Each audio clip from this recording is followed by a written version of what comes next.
Welcome to the second of our webinars for the University of Sussex on modern slavery changing the conversation. Our topic today is how we can support employers and consumers to avoid modern slavery in supply chains. However, we're very, very keen to get your questions and your thoughts on the content today. If you can put that in the chat section, which will be managed by my colleague Annie-Marie. Okay, so time for some introductions. I'm Tony Dillon. I work for Always Possible, and I'll be facilitating today, joined on the chat, as I just said, by my colleague Annie-Marie Page. Our speakers today, I'll give them the opportunity to introduce themselves and their work properly during their presentations, but we're delighted to welcome Joe Webb, who is Responsible Procurement Senior Manager for The Body Shop, and Richard Valder-Davis, who is Senior Safeguarding Manager for Brighton and Hove, Albion. So welcome to both our speakers. But I just wanted to give you a very brief introduction to modern slavery, just with the UK context, although this obviously is a global issue. The Modern Slavery Act came into force in the UK in 2015. It covers offences of human trafficking, labour exploitation, which can be slavery or forced or compulsory labour. It also covers domestic servitude, sexual exploitation and criminal exploitation. A big point that was made during the first of the webinars that we did is that modern slavery is part of serious organised crime. It's a huge issue. In terms of UK legislation, I'm not going to do a great deal on that, but Section 54 of the Modern Slavery Act applies to public bodies and commercial organisations with a turnover of more than 36 million and requires publication of a modern slavery statement. So that affects a lot of the public bodies that have joined our webinars. But the really important point for today is that modern slavery can occur in the supply chain of any organisation. So whether that be a multinational or whether that be a car wash or a nail bar in your local community, we can see these issues of exploitation taking place. So today, we're going to look at how our panellist organisations tackle these issues, and also for all of us as contributors to the seminar, what we can do as workers and consumers. And so to pick up on this, I'm going to hand over, first of all, to Joe to have a little talk about what modern slavery looks like. So thank you, Joe, and over to you. Thank you, and thank you very much for inviting me to speak to you all today. Annie-Marie, if you could just put up the introduction slides. So given that the speaker from the university isn't able to join us, I thought I'd just give a really high-level overview of what modern slavery is. So next slide, please. So Tony's already started to mention a little bit about how this fits into the legal environment, but modern slavery is an umbrella term that covers a whole range of different issues that Tony's already mentioned. But essentially it's a criminal situation of extreme exploitation and human rights violations, and it's usually hidden or invisible. So it's not something that's easy to find, which is what makes it so challenging. But in the very essence, it's around one person depriving another person of their liberty in order to exploit them for personal or commercial gain. It's very lucrative. I think this data is a little bit old now, but the estimates were is around $150 billion per year. So I think it falls just below sort of drugs and the arms trade in terms of most profitable criminal activity. And because of how hidden it is, I won't say it's low risk, but it's difficult to identify. When we start to look at the private sector, I think the question is then, when does work become slavery? Because it's, we think about slavery in the old visual images of someone with, chained up.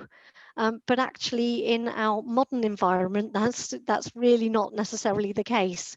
You know, it can be about abusing people's vulnerability. It could be deceiving people into accepting a job at different rates of pay than they were expecting. It can be restriction of movement. People can be exploited to made to feel isolated. They can have their identity documents taken away so that they actually can't leave the environment that they're in. They could be intimidated either themselves or their family, the threat of their families being threatened. Debt bondage, I won't list all of these, but you know, people can pay a big recruitment fee for a job, which they're then bound to that employer for many years whilst they pay off that debt, sometimes at excessive interest rates. So there's a whole variety of different factors that can come under this element of what we call modern slavery, where someone is, you know, exploited one way or another for the benefit of another person. And I think the other thing to highlight is, I know we're talking about local issues today, but this is a global issue. There's also a gendered element. It depends on the sort of element of modern slavery that we're talking about, but sexual exploitation, domestic servitude, perhaps issues that are more gendered than others, and forced marriage also comes under this banner as well. And also a big overlap with migrant workers. So people who've come into a country that they're not familiar with, don't have the support networks, again, are very, very vulnerable to this situation. So that's a little bit of scene setting. So if we could move on, thank you. And if we could just move on to the next slide. What I wanted to talk about today is my role. So to introduce myself more fully, my name is Jo Webb. I'm responsible procurement manager at Natura & Co, which is the group of companies that encompasses the Body Shop, Natura, who are a Brazilian company, Avon and Aesop. And that family of companies is now the fourth largest pure play beauty company globally. So since the Body Shop was bought by Natura & Co in 2017, it really gives us much more opportunity to drive some of the impact that the Body Shop's been known for a long time. So what I wanted to do in the next sort of 10 to 15 minutes is just share some insights from a company perspective about what we do as a business and how we can tackle these issues in our supply chain, why it matters, and then some thoughts about what employees and consumers and individuals can do. So first of all, I'm using the term ethical trade here. It could also be, you know, responsible procurement, social sustainability. There's all sorts of different job titles that tackling these issues within supply chains come under. But for us at the Body Shop, so I'm sure that many of you are familiar with the Body Shop as a Sussex-based business. It was founded by Anita Roddick and headquartered in Littlehampton, as well as a head office now in London. So, you know, we're a local business and have been sort of integrated into the community for many, many years. And as I say, there's all sorts of different terminologies that get used, but really at the heart of it, ethical trade and what we do in our day-to-day job is just about making sure and being confident that the products and services that we buy as a business haven't been made at the expense of workers' rights in our global supply chains. And that's recognizing that in this global environment, many people still don't have access to safe and secure working conditions. And that's an issue that's been important to the Body Shop for over 40 years. And I think probably the other thing I would just say about that as well is that we're a member of organisations like the Ethical Trading Initiative that we're a founding member of, and other organisations that really look to try and make sure that we're embedding these sorts of standards into our work. So next slide, please. So I just wanted to give you a little bit of an insight into what does this mean in practice, because our ethical trade program and the work that we do behind the scenes, as it were, is not just about managing the risks in our supply chain and continuity of supply, but it's managing our legal, our financial, and our reputational risk. But it's also part of our heritage about providing decent work in our supply chains. And I think what is not always well understood is that it's very difficult to get full visibility of what's going on in supply chains. And that's why, for us, we make sure that we use a variety of different methods, from online platforms to self-assessment questionnaires, to audits, etc. So what do we do? So that I think the first thing is to make sure that we've got our own house in order. As a business, you can't actually ask your suppliers to do something that you're not willing to do yourself. So that can involve things like making sure that all of our staff in retail and distribution centres are paid the real living wage. So not the national living wage, which is the sort of government equivalent of a minimum wage, but the real living wage that allows people to actually meet not just their basic needs, but the needs of their family and additional needs. And so that's something that we do for our retail store staff, for our distribution centres, our warehousing, but also for all agency workers who aren't employed by us on our sites. And it's something that we also do now, that we're embedding into contracts and into tendering processes. Because I think for the Body Shop, what we recognise is that labour exploitation is a spectrum. You've got decent, good work at one end, and you've got the most extreme forms of labour exploitation, such as modern slavery, at the other. And the more that we can move that dial up towards decent work and livelihoods, then the less vulnerable people are to labour exploitation. So that's the first thing. The second thing is then how do we cascade this through our supply chain? So how do we work with our suppliers to drive positive impact? And I won't go into huge amounts of details here, but I think the thing to mention is just about understanding how you cascade your policies and processes.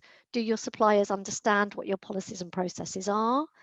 Do you know what you buy and who you buy it from at multiple tiers? So, you're not just talking about the people that you've got the contract with originally, but actually in the tiers below them.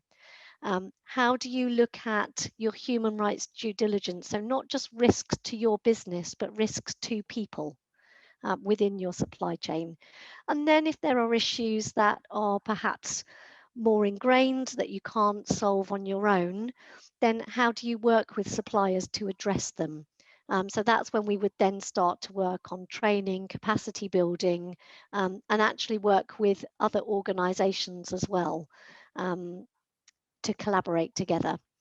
And I think as the Body Shop, we're known as being as an activist brand, but how can we bring our activism and our voice to help others? And how can we be transparent? And we've talked a little bit about this, but it's a challenging topic that not very many companies are always willing to talk about. So the more that we can all highlight the challenges that everyone faces, then hopefully the more we can dispel the myths and share opportunities to work together. So if you could just scroll through, there's a few different little images here that just kind of highlight that modern slavery is present in all sorts of different environments.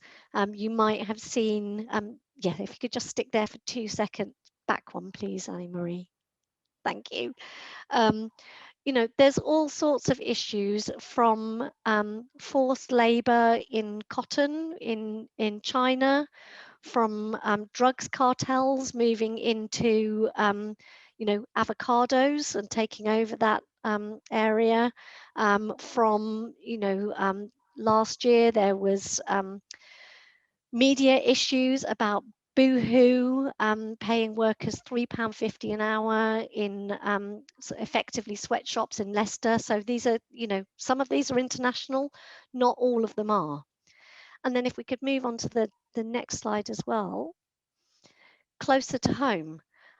So some people may, still remember the situation of cockle pickers in Morecambe Bay in 2004, I think it was, where actually migrant workers picking cockles effectively drowned, which is what prompted the creation of the Gangmasters License Abuse Labour and, oh goodness, it used to be Gangmasters Licensing Authority.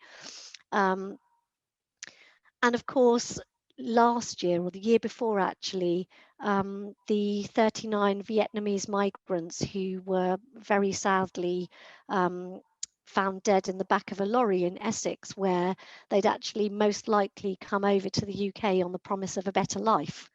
And then also we've talked about situations such as car washes, nail bars, you know, things that we might see on our high street that have been linked with modern slavery.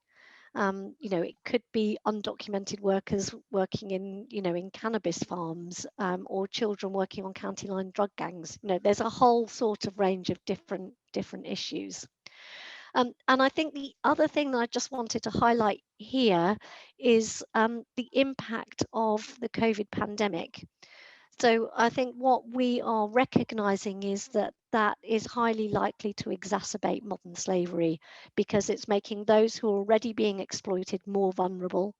It's increasing the risk of vulnerability, because, you know, when people become sort of desperate, they're more willing to take other roles, etc. But it's also impacting the sort of charitable and intervention routes as well. So I think for us, we've been very conscious to think about how we protect our staff, how we protect our suppliers, and how we can understand where people are more vulnerable. So next slide, please.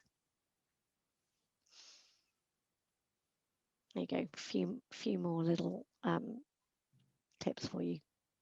So just almost to wrap up really, and just to think about what we can all do. And I know this has been a little bit of a whistle stop, and I'm sure we'll come out more in the Q&A. But what can we do to support not companies, but employees and individuals as well? And I think one of the first things to know is an individual, how do you know the signs? So there's an example here of some of the things where you might just visually be able to see the signs of someone that you might have concerns about, and some of the routes to report that. A few thoughts of what you could do either as an employee or as an individual. We've talked about this internally within our own organisation, and done internal training to help colleagues understand what some of the signs might be, and then understand what our own internal due diligence and escalation processes are. So people may have within their own businesses their human resources managers, their direct managers. They may have a team like ours that they can report things to, or they may have a whistleblowing or an ethics hotline to report things to individually. So, you know, understand as an employee what your processes are internally, and, you know, be willing to report issues either as an individual or within your own company channels. And then understand potential risks in your own part of the business. So we've been doing lots of work with different sectors. So where we use agency labour, understanding what the processes are for labour provision and the checks that our labour providers do when they're employing staff on our behalf.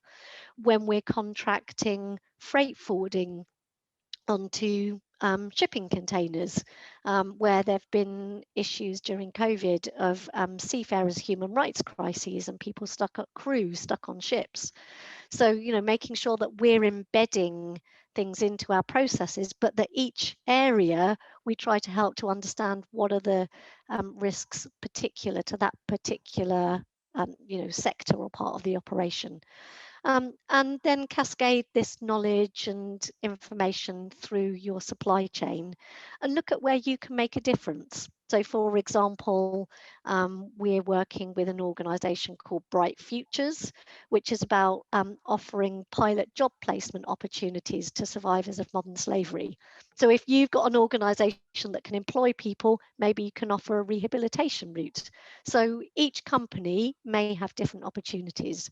And if you're a retailer like us, or Richard's going to talk to us about other things, engage your customers, and then as an individual, and I'm sorry, I'm probably running out of time, but as an individual, similar but different, know the signs, report the issues, be willing to get involved on an individual level, and then understand where you can make a difference. What does your employer do? Who's your council? What's your bank doing? Is there something that you can do and get involved with locally? So those sorts of things. Your pension provider, is your company investing your pension, responsibly? Who are they using? Is your pension money going into a company that has got good ethical standards? And be an active consumer. So ask questions when you buy something, get informed. But I'm also going to say, understand who's trying. A lot of the negative press is on the big companies who've, are in the spotlight, but are actually doing some really good things. And you've got companies who go above and beyond. You've got some who will meet the sort of legal minimums, and you've got others who are going below the radar. So actually, where do we as individuals and as consumers need to put the pressure? And are we putting enough pressure on those who aren't even complying with the law? And I'm going to stop there and then hand over to the next speaker. Joe, thank you so much. It got us off to a wonderful start, but there's lots and lots that we can pick up on. And just before I hand over to Richard, I would just like to endorse when you said that Body Shop has championed human rights for 40 years. I'm old enough to remember as a student when it started, and all of us going to the Body Shop in Canterbury to buy all our Christmas presents, because it really was the first organisation in the UK that made ethical issues at the core of its business, and it spoke volumes to people. So it's fantastic to have you with us today, and to see how ethical issues don't stop. They constantly change in supply chain, and over the last 40 years, certain issues may be more under control and others aren't. We're getting a fantastic level of reaction from the chat, so thank you all for introducing yourselves. We've also got some interesting questions coming up, but what I'd like to do is to give Richard the chance to do his section, and then we'll come back to the chat and the questions and get a discussion going. So thanks, Joe, and over to Richard, please. Fantastic, and what an organisation to hand on from, Joe. 40 years of pushing this agenda and really doing it meaningfully as well, I think is an area we certainly at Brighton Hove Albion aspire to be like. And I think it's probably a good place to start as where we are. We're on a journey where you're probably thinking a football club, why are they investing in this area? Well, actually, from the top down, so our owner at Brighton Hove Albion, Tony Bloom, is heavily invested in doing the right thing and doing things well. And that's embedded within our culture and our values at the club, which we talk about all the time. So our team values: treat people well, exceed expectations, aim high, and make it special. Now, this part here that we're talking about today, modern slavery, really fits in with my role in the safeguarding and that second value of exceeding expectations. Joe alluded to the fact there are different levels of buying into this. And yes, of course, you can just put your modern slavery statement on your website and update it and have a nice signature and a nice statement there. And it looks all very glossy and really and good to anybody looking at it. But actually, the next step, and when I think 18 months ago, we started our ethics and compliance committee at Brighton and Hove Albion. We sat around a table and said, we don't want to be that organisation. We want to be able to touch and feel our policy. We'll be able to get behind what we're saying in the policy and make meaningful impact into what it actually says. So as I say, we're on a journey. We're not a sparkly finished product by any means. I just wanted to talk a little bit about the areas that, as a football club, this modern slavery is a risk, and it's nice that it fits under the safeguarding remit. My background before joining Brighton Hove Albion was policing, and in fact my final role, my final day of policing, was a warrant on an address where there were a number of people who've been trafficked into the country. We were working alongside the Home Office team to identify and safeguard those people. So it's quite a passion of mine that this area, and I think I'll allude to it in the final stages of my little blurb here, that education and with the right people, given the right education, having the right networks around you, really will move your organisation on. So Brighton Hove Albion as a football club, we have definitely got suppliers. We work within the football industry, so we provide events at the American Express Community Stadium. So the events are football matches, and we work alongside an events company, Sodexo, who provide the, we outsource the space within the stadium to Sodexo, so a number of events are ongoing there at any one time, obviously restricted due to COVID. We work with third parties. Who, either if we're doing some building work, or we need the windows cleaned at the Amex, or we need the arch cleaned, as is happening at the moment. So we've got contacts, and as part of our business, we are always using different suppliers and third parties. And the third part, which is especially relevant for myself, is integrated into the business is a football academy.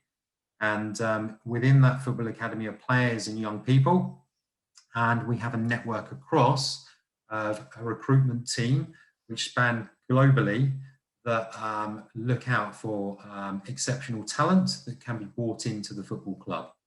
So where we are looking for us and on our risk area, the area I'd like to concentrate on today is that area of trafficking that doesn't have to use our particular brand, Brighton and Hove Albion, but the guise of sport has three particular elements that are really attractive to criminals. We have a legitimate reason for bringing young people and people globally across into sport, and I'm talking sport on a higher level now, not just our club.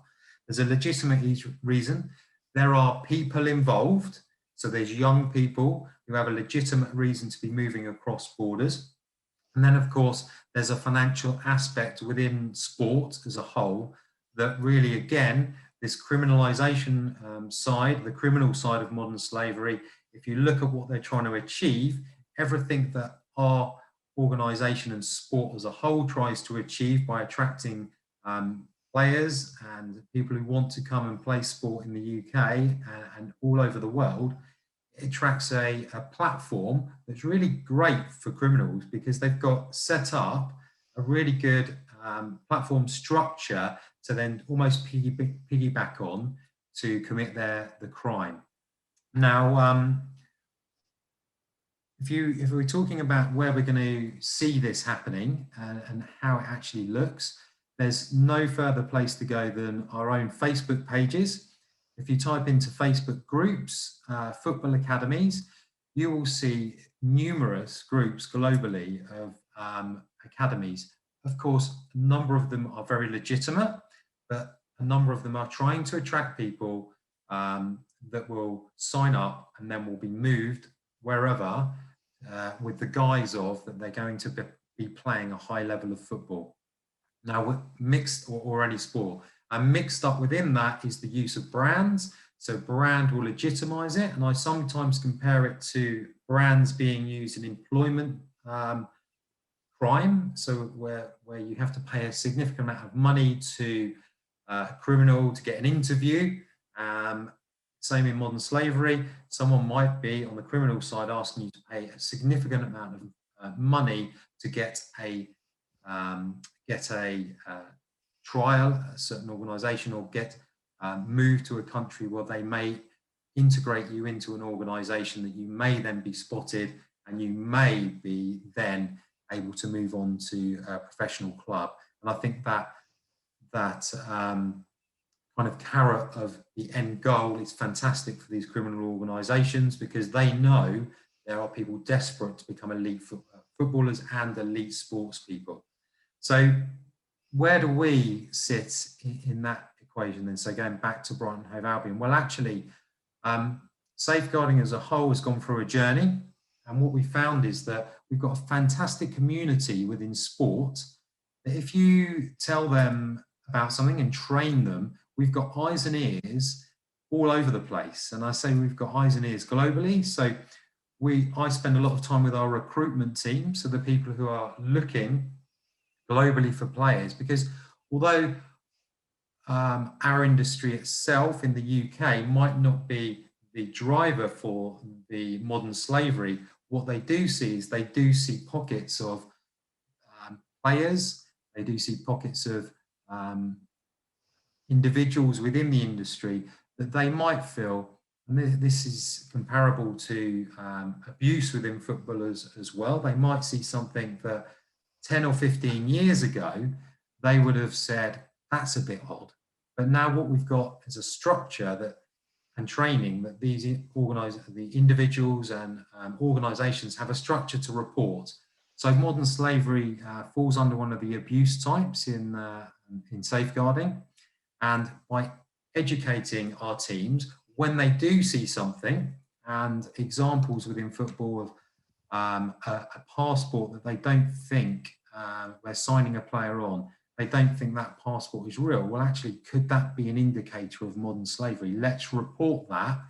And maybe 10 years ago, where we didn't have the structure, who would you report that to? Who's told you that might be an indicator of modern slavery? That was not there. So now we've got a structure within sport to actually receive the information from people who have that feeling of that's not quite right.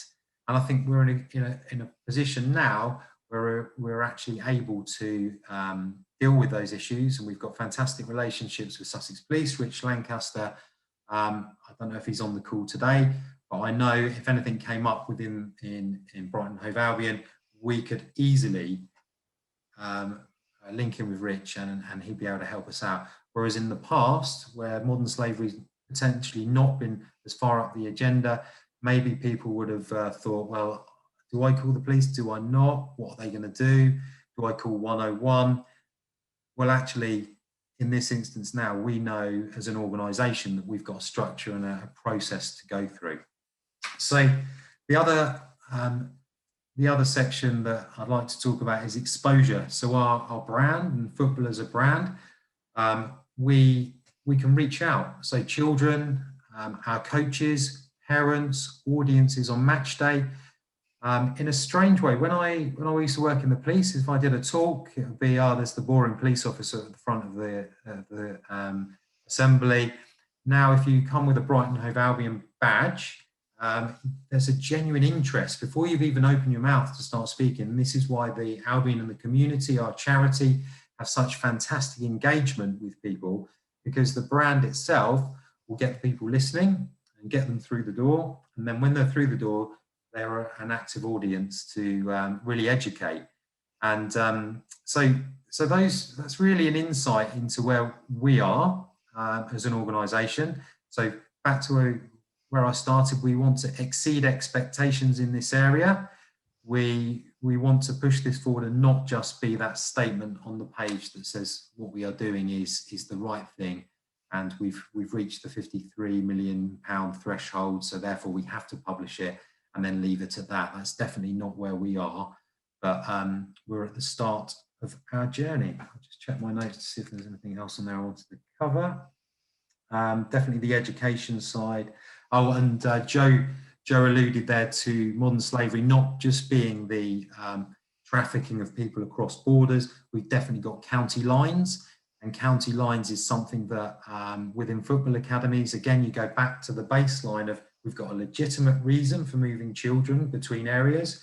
We've got young people on tap, which is sport, and then young people within football academies often get rewarded legitimately with financial rewards. And then when they drop out of that, they like to maintain that somehow, and often drugs and county lines can be an answer to young people's needs that might have dropped off if they are released out of the football industry, which is another huge topic in itself, releasing players, which again, we try to exceed expectations. So that's me babbling on about Brighton and Hove Albion, but I think we aspire to be more Body Shop in the long run, but we're trying our best to get there. Thank you. Richard, thank you so much. And it's wonderful to have Brighton and Hove Albion here today, because I was going to say, you know, football is our national sport. You're our local team.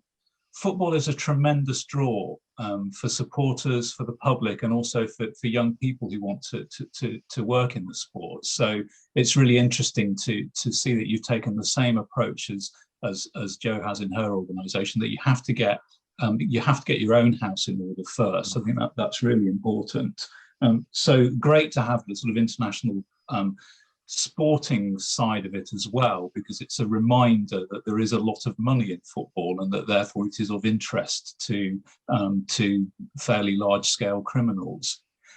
Whilst you've both been speaking, we've been keeping an eye on the chat, and I just wanted to take a moment while the speakers maybe have a drink of water, just to welcome a few other people and thank you for your presentations. So we've got people in the chat who are joining us from various of the councils in Sussex. There's a bit of a theme of people who are involved with procurements on the one hand, so people looking at their processes with all the different suppliers that they work with. Also, obviously, with people who are involved in safeguarding. We're also delighted to have people with us from various elements of the faith community. So we've got somebody from the Quakers. We also have someone from Restore in Hastings, Anna, who very kindly joined us for our first webinar. So, you know, we've got a range of people from different backgrounds. We also have our colleagues Nora Davis and Martha Knott from the University of Sussex, and we've got some good questions coming out of that area. So I think if people in the chat, you know, please do jump in. I've seen a couple of questions which I'm now going to go to, but we're here for you. So whatever else you want to ask, please jump in.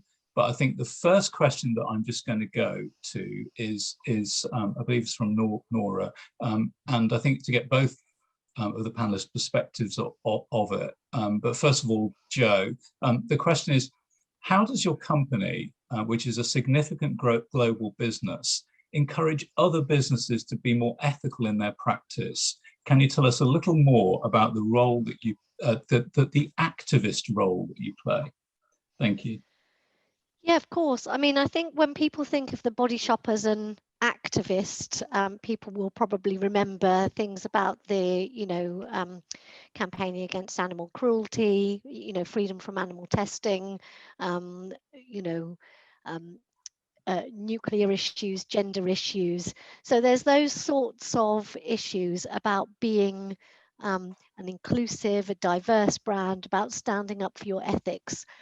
In a way, and although we do sort of have a lot of our activism at the moment is really around sort of gender issues, feminism issues, climate change, whereas actually from an activism perspective, modern slavery isn't necessarily the banner child of activism. But what it is about being an ethical and responsible business. So I think if you're going into the Body Shop, you might see a lot of our talk about our community fair trade program and how we work with marginalized communities all around the world where we source some of our ingredients. So you'll see a lot of that from an activism perspective. But actually, probably how we work on the sort of how we do business is probably one level down in a way. It's the area I work in. It's, you know, it's keeping all of the cogs turning. So yes, we are activist. We're a B Corp business, so we're B Corp certified, which is about making sure that environmental and social elements are balanced with commercial. And actually what it means is that's included in our statute of limitations. So, you know, it's actually written into our articles of association that it's not just about shareholder value. So, you know, that is, I guess, one way in that we're practicing what we preach. You know, it's actually written into how we do business. And then when you go down a level in terms of encouraging other businesses to be more ethical, there's different levers in a way. I think what lots of businesses can do, and I would hold Unilever up in this regard as well, is prove that being a sustainable and ethical business can be profitable. You know, there is a good business model, there is a business case. I've spent many years arguing about what's the business case for being, you know, an ethical and sustainable brand. I think I'm glad to say that the conversation has moved on and we're not necessarily having to have those arguments so much anymore. What I see now is that we're not having to. What I get involved in more is the how to. How do we make it work? And I think in terms, just one final thing, in terms of encouraging other businesses, it's perhaps peer-to-peer events, how to, and then with our supply chain, it's probably a little bit more of these are our requirements, these are our expectations, this is what we're contracting for. So it's being very clear about what our expectations are when we're contracting business. And of course, it's, you know, to influence others through rewarding business for ethical behavior is where we all want to get to, so that actually we can, you know, increase the dial, if you like, on working with suppliers who meet those expectations. I hope that answered the question. Absolutely, Jo. That's fantastic. I'll just put a little sort of bit of personal experience in there. I used to work in ethical sourcing for children's merchandising in a former life, and so I completely agree with what you just said about there may have been some players around a few years ago who would question sort of the need to do this. I think it's great to hear that you work so much more in the area of sort of how to, rather than having to make the case for why. What we're going to do sort of later on in this seminar is try and highlight some resources that can help people, and you've already shown sort of how you do it in your organisation. The issue of activism, I think, is one that I find very interesting, and we're getting a little bit of sort of response on that. The Body Shop was sort of at the forefront of that. And in 2021, we have seen an activist from the world of football in Marcus Rashford, who has had the most tremendous impact on making a difference. So I think that sort of links into bringing sort of Richard into this conversation with the importance that your industry has in the public mind. And what are your thoughts on how sort of activism works in what you do? Interestingly, I was just thinking about that when the question popped up. I believe that activists in a football club, we're probably doing it with a small a. We're doing more things like, did you know that we exceed expectations and we actually have more than our modern slavery statement? So when we're talking to suppliers, when we're talking to parents of children at the academy, it's really been bringing it to life.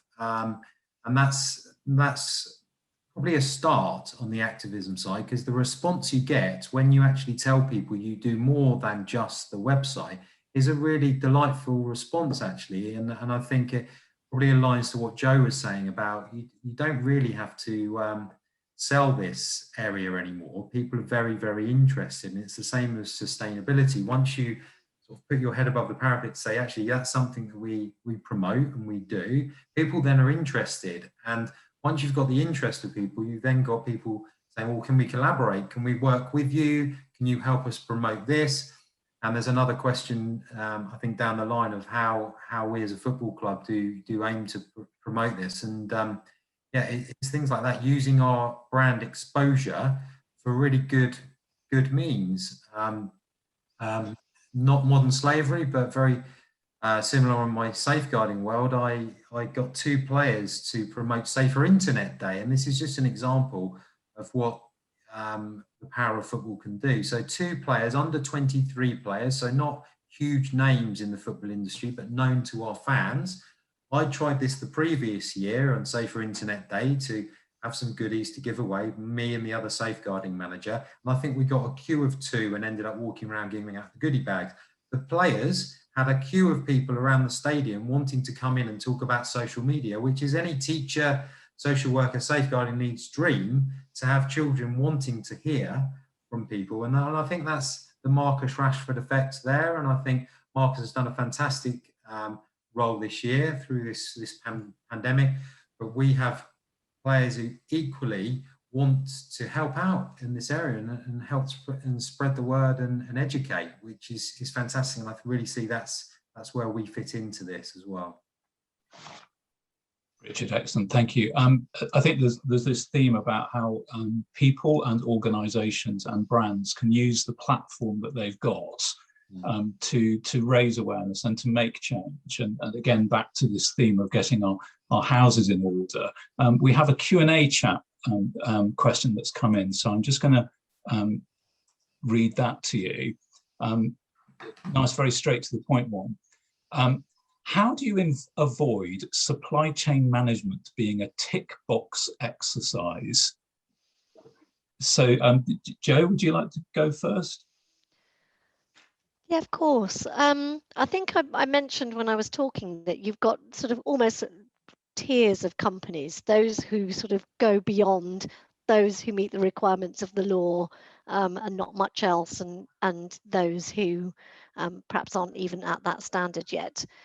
I'm going to say something a bit controversial and say that I think you still need a tick box exercise, because a compliance program, you need to make sure that you've done the bits that you need to do to meet the law, to meet the requirements of your program, that you can track it, that you can monitor it. So, you know, a tick box exercise gets used as a negative thing. And I'm going to be a bit controversial and say, my job, I need to know that we've done that.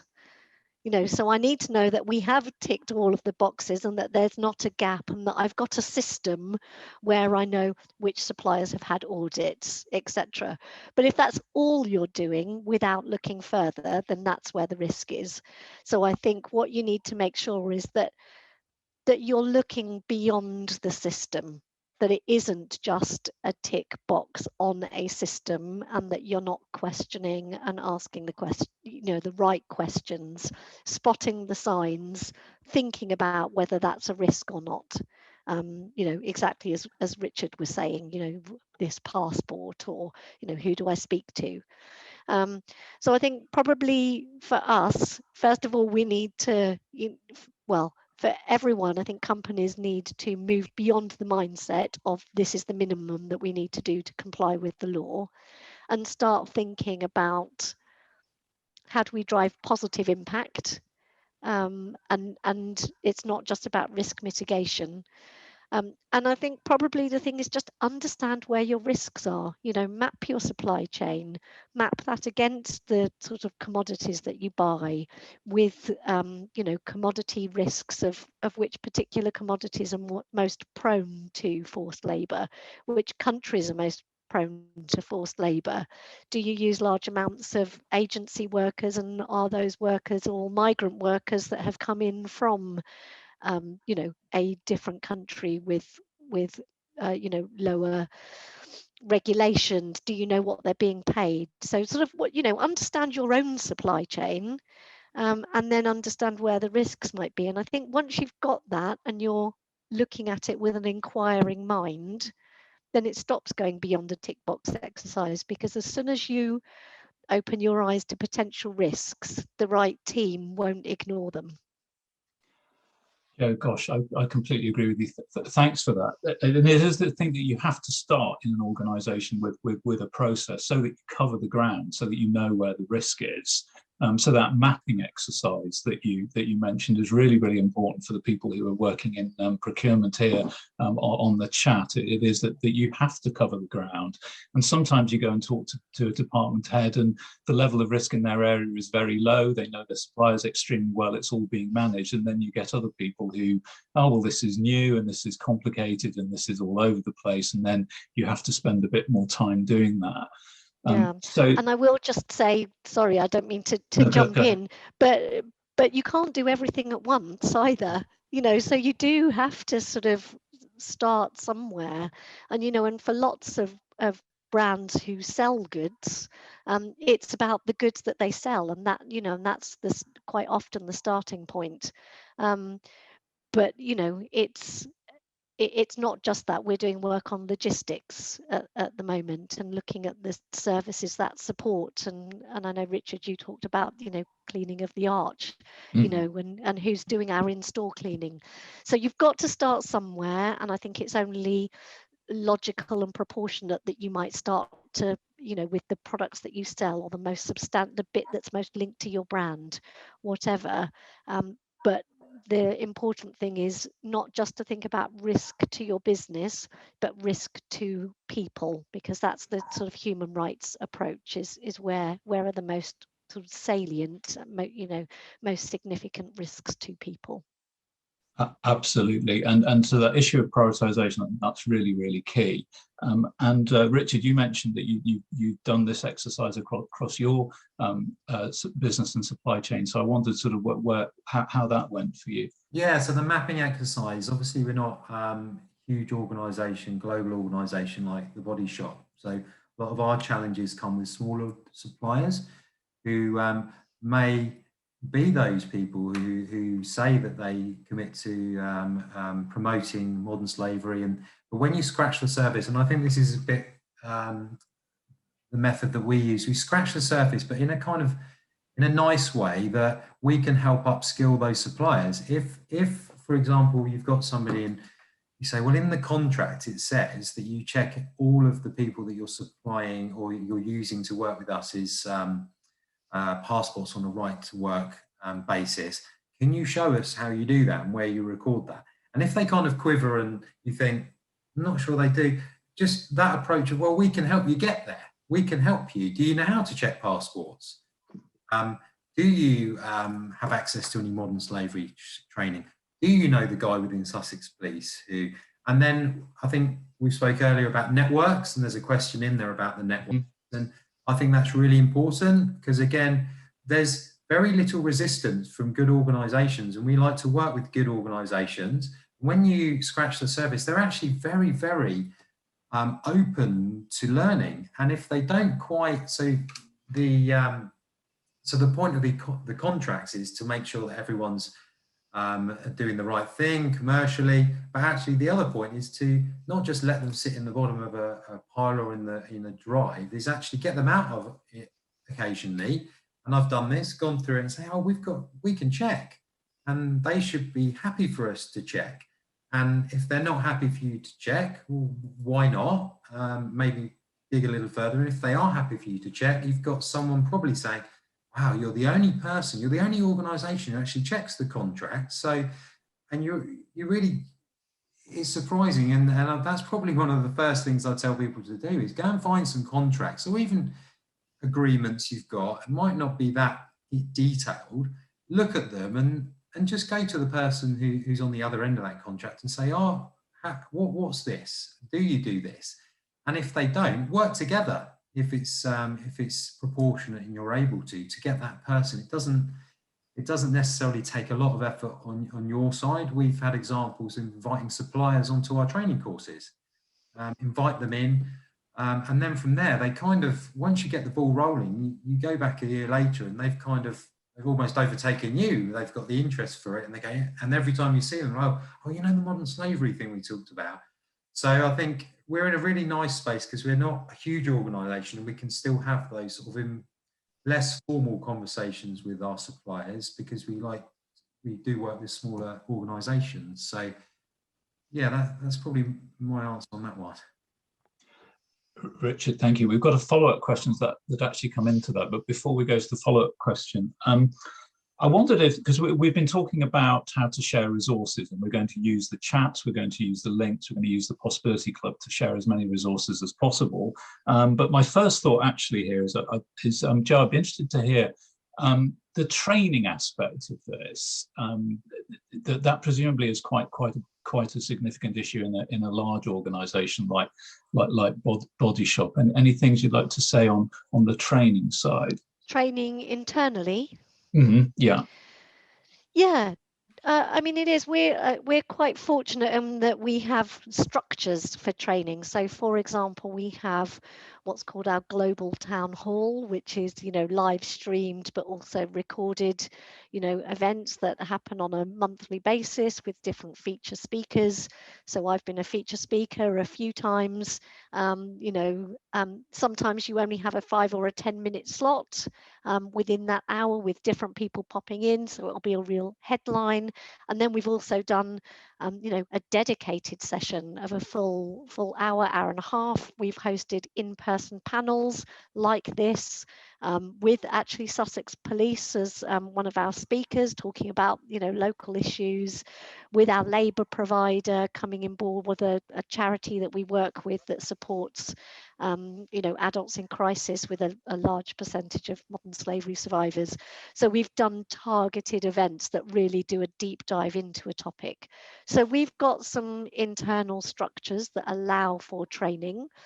We also train our retail staff. We have, again, they have a structure where they do different spotlight talks from different teams.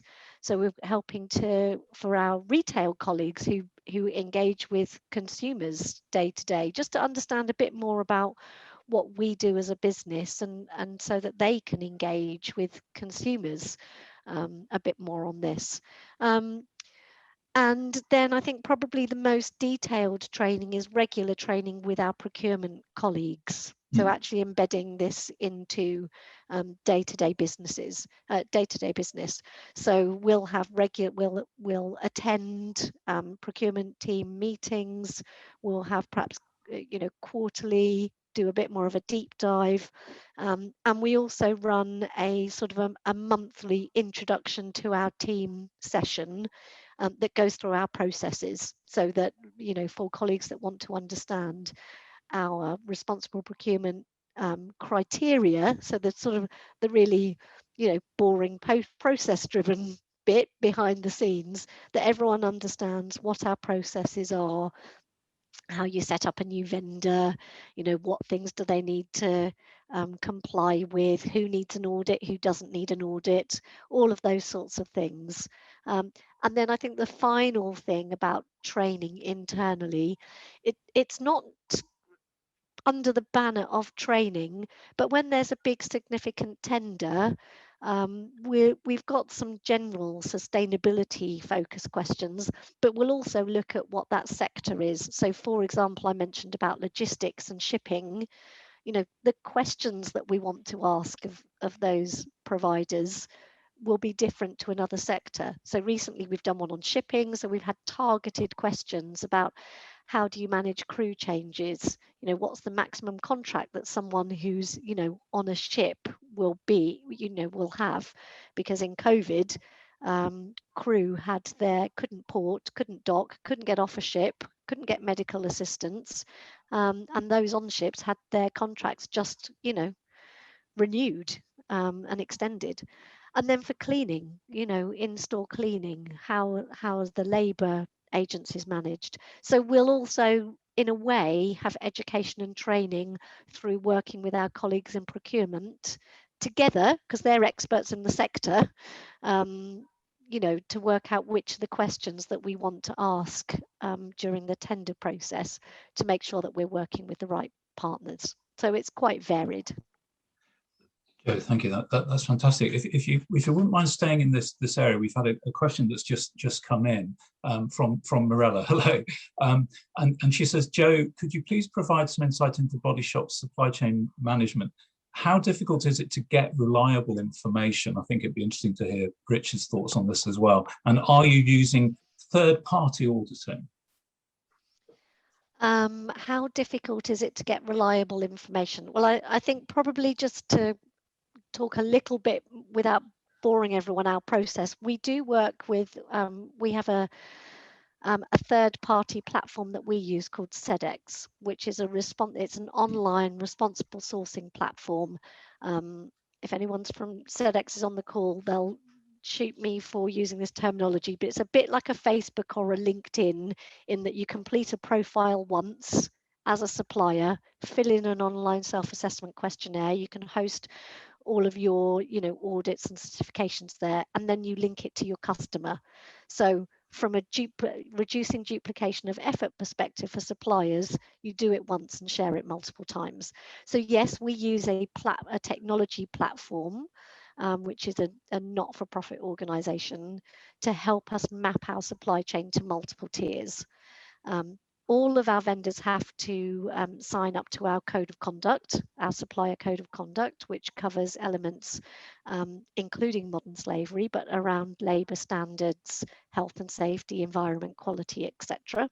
And it includes some of those trickier issues around recruitment fees and, reiterating that workers shouldn't have to pay for a job. And also asking that our expectations are cascaded further down the supply chain, so it doesn't just stop at that first tier. We work with SEDEX to help us map our supply chain, and yes, those suppliers that are in the scope for an ethical audit, we do work with independent third-party auditors who will go in and who are trained to conduct social audits. And then that is available to us through the SEDEX platform as well. That is a similar system to what we used in merchandising companies that I worked with. So it works, and it's really useful to have your perspective on that. Rich, I'd like to bring you in at this point as well. You mentioned the process that you went through with your suppliers locally. I just wondered, any tips you can share on sort of the best way to get, there's a question to do with the reliability of the information and the extent of the engagement. So I wondered what you could maybe share with us on that side. I think for us, being a smaller organisation and without having the benefit of a procurement department, which I always keep saying, maybe we need a procurement department as we go through this journey, it was very much a case of rolling our sleeves up and really going and talking to people and gaining that element of trust, which I can understand from a larger organisation is not possible and not always possible to reach out that far. But for us, it was a very much roll your sleeves up and let's talk to people and let's go and speak to our suppliers and get that reassurance and open up contracts and go through it with them. So, yeah, I suppose not as scientific as the body shop, but it's working for us. And the mapping was a fantastic exercise with everyone around the room so instead of a procurement team, we got the managers from each teams and said, well, where are these contracts? Who are you in relationships with? Map that out. And then we looked at the risk involved in each areas, and then those areas were prioritized. And then that's where the individual contacts came. So possibly in the future, it might be a more scientific and formalized approach to that as we move forward.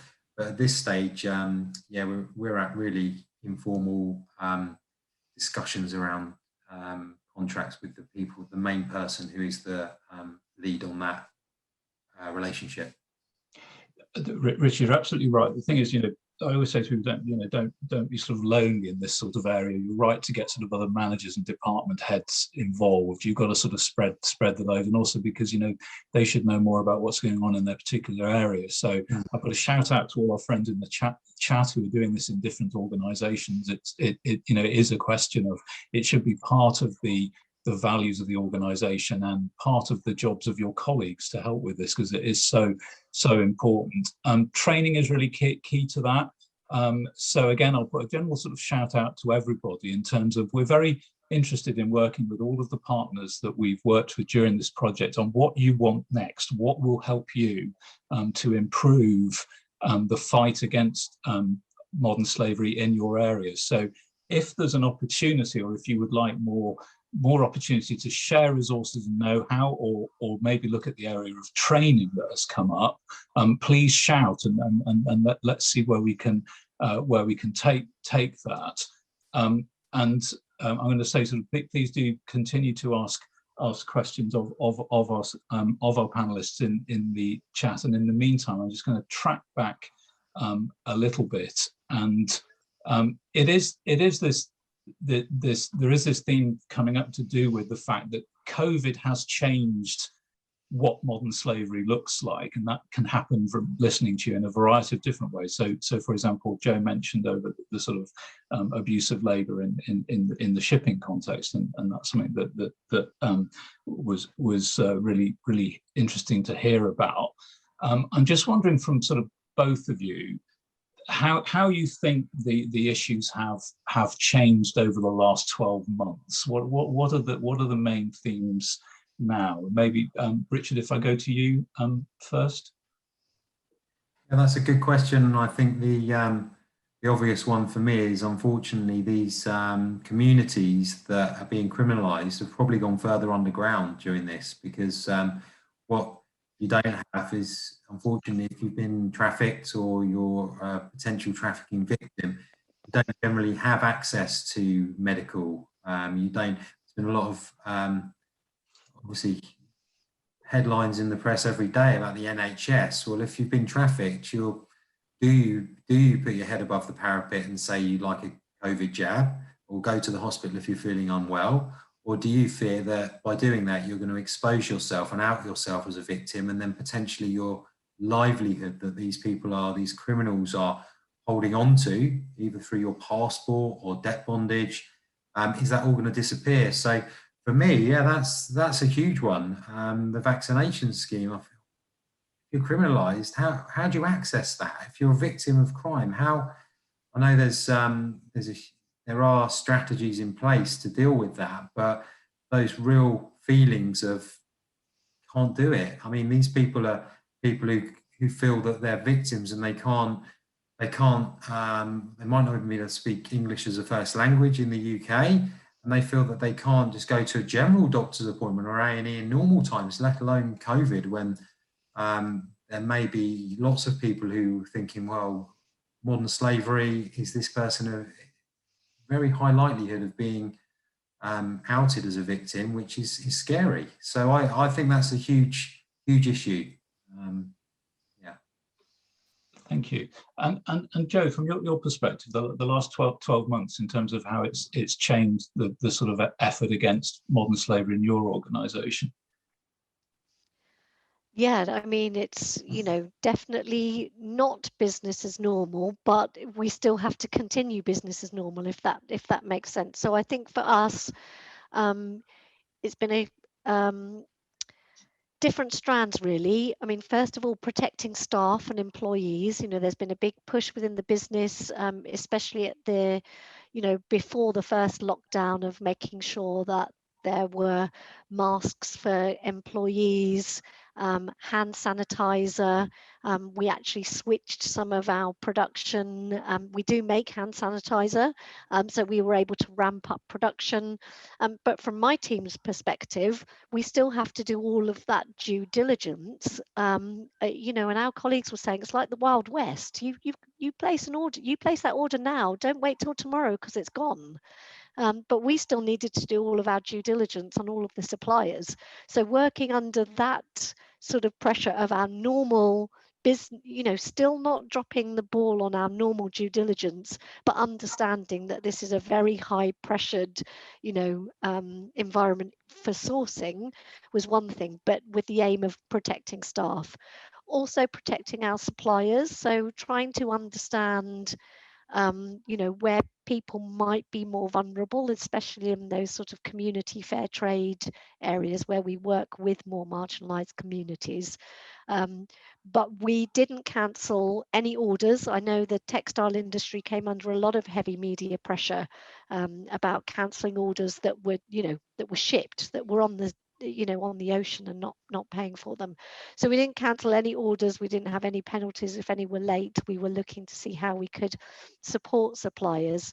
And then actually we put together guidance for our procurement colleagues to say, what is responsible behaviour during a pandemic or a crisis situation.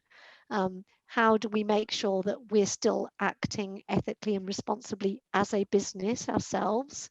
And how are we looking out for where people might be more vulnerable? All the way through to things like significant lockdowns in India and supply chain disruptions, and sort of changes in the law around payment levels in those countries, that sort of abolished certain wage stipulations.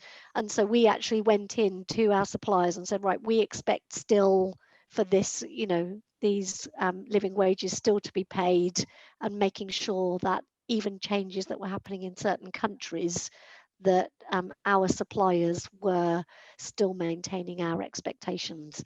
So a variety of things. And I think the other thing we did was we sent thank you posters to our suppliers, because we know that everyone around the world has been under extreme pressure.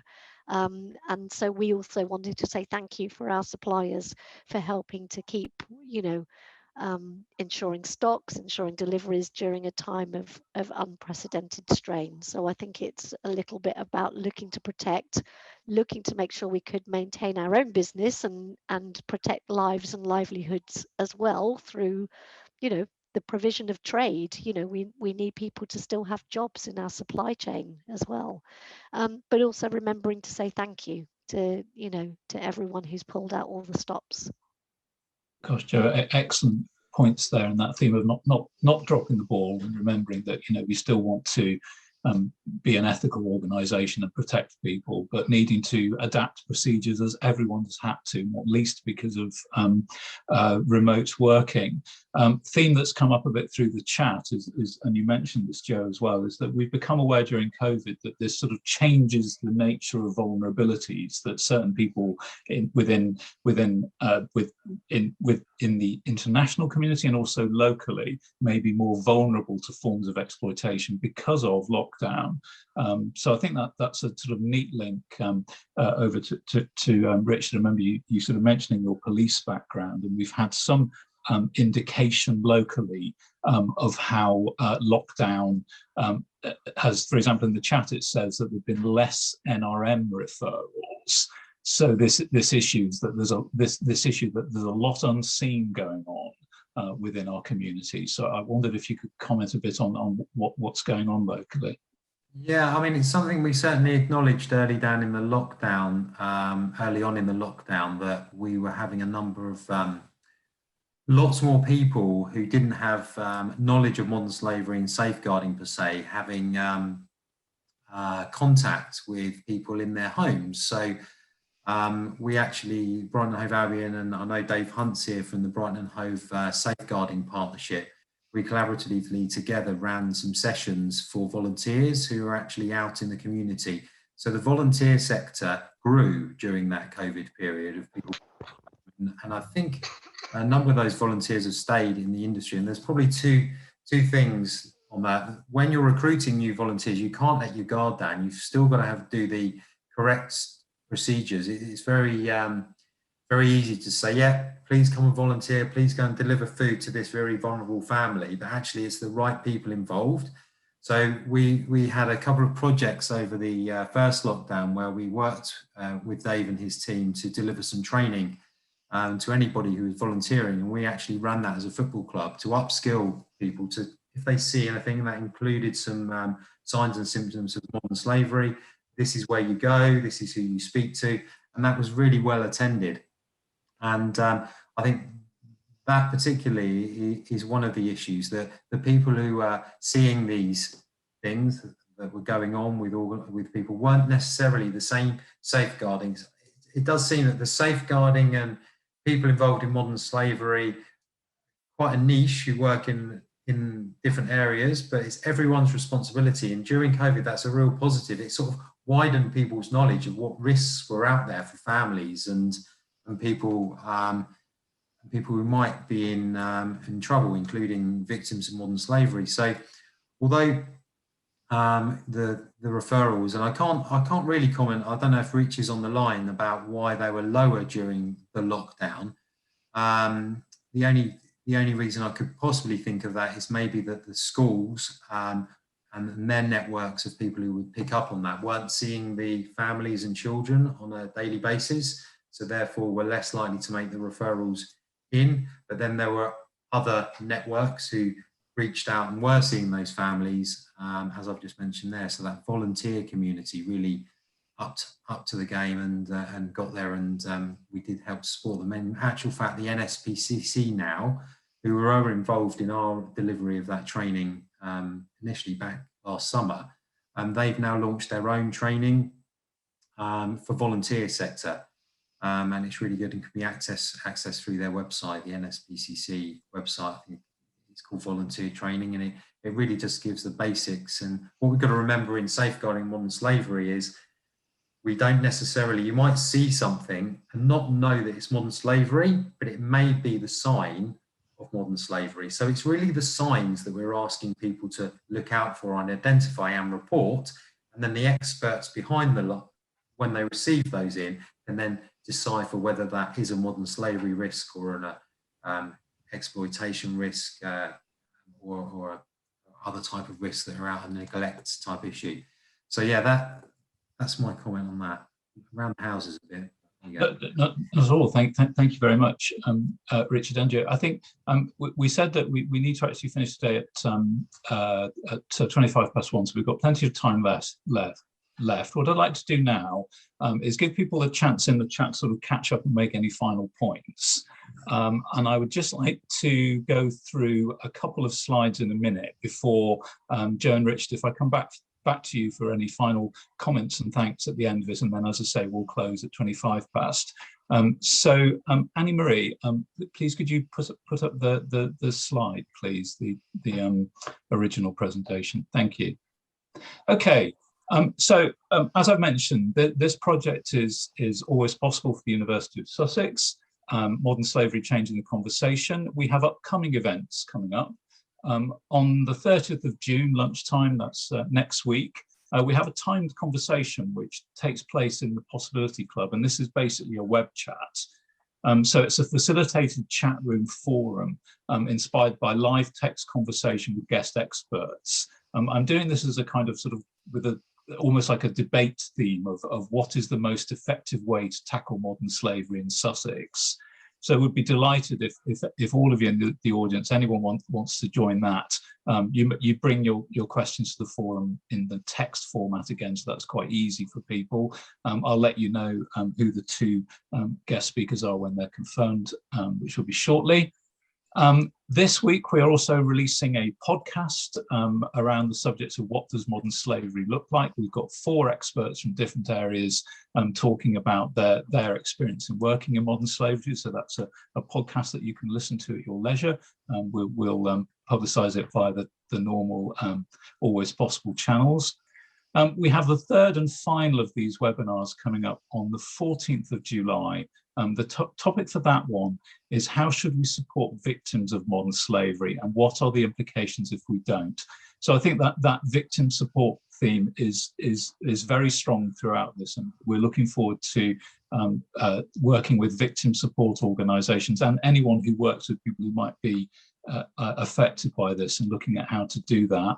And then there will be a further timed conversation with another of these live text debates. So where we are continuing the conversation is at www.thepossibilityclub.org. So please sign up there. We've had lots and lots of people joining to take part in these in the sharing of information. In particular, this is the place where we put up resources that we're getting from all of you. So for example, there's a wonderful toolkit for small and medium-sized organizations, SMEs, looking at compliance in modern slavery. That has come from the Shiva organization, and what we want to do is to share and to highlight things that you can use to assist with compliance in your organization. If we just pop, I'm just going to check the chat to see what else have we got? I think we're sort of just about done on questions now. So I've flagged what we're going to be doing to carry this on. The main thing I would like to do now is thank very much Joe and Richard for their fantastic contributions today, and in particular for sharing how you do this in your jobs, and the perspective of what you actually do in your day-to-day work has been really, really useful. And therefore, I'd just like to give you both the opportunity to make some closing remarks before we end the seminar. So, Joe, over to you first, please. Well, thank you again for inviting me. I hope the sort of perspectives have been useful, because actually, you know, quite often it is the practitioners, you know, which I know you have many on the line, who really make the difference. So just to applaud everyone who's doing this, you know, behind the scenes, and really making a difference. And I think the one thing we will say is, as Nature & Co, a year ago, we made some big commitment to life sustainability, you know, announced our big vision. It was an anniversary yesterday. And there were some breakout groups actually asking colleagues, you know, do you understand the vision? What can we do to make a difference? How does it resonate with you? And there was some really useful feedback about people wanting to understand more about the strategy, the plan, the timings, and some of the feedback that everyone was really eager to help, but didn't always feel confident that they could. So I think, you know, just yesterday there was a real insight for me that showed that people want to get engaged. So I would just encourage everyone to not think that it just sits within your part of the business and your set of responsibilities. Lots of people within companies want to help. They may not feel confident to really help, because they, you know, it can get a bit complicated. So to reach out, and quite often experts sit within different part of the business, because they know their bit of the business, you know, better than me, you know. So, you know, reach out to others for ideas within your business too. I think that's the sort of final closing point I'd like to say. Jo, thank you. A great message there to all of the practitioners that we've got on the call, and you know, thank you all for your continued interest and desire to move this forward. Thank you. So over to Richard for final remarks. Thank you. Yeah, so again, thank you for having us here, and it's always fabulous to be part of a network, even though I can't see everybody, but there's a number of people on the line that share a passion and an area of your work that sometimes within your organisation you might feel that there's a small amount of you who care as passionately as you, but to have everyone around the room here really on the same topic is really a great feeling, and nice to move things forward as part of a network. And the second thing really was, if you're at the start of the journey, which we were, just start unturning those stones, look at those contracts, speak to the suppliers, and actually, a bit like Jo said about people within your organisation, you'll be pleasantly surprised of the interest you will get from the suppliers who will really come with you, and invite them to the next network. Good idea. Nice to see everyone. Thank you. Excellent. Thank you very much. And for those who need to jump off to another call now, thank you once again. And I'll just use this opportunity to thank everyone in the audience. Please stay with us. You know, we've trumpeted what's coming up next. This is all for you. This is all free. So get involved, join up, and you know, thank you for your interest. So with that, I'll now close our second seminar, and I wish you all well in the fantastic work that you're doing. And thank you very much for being with us.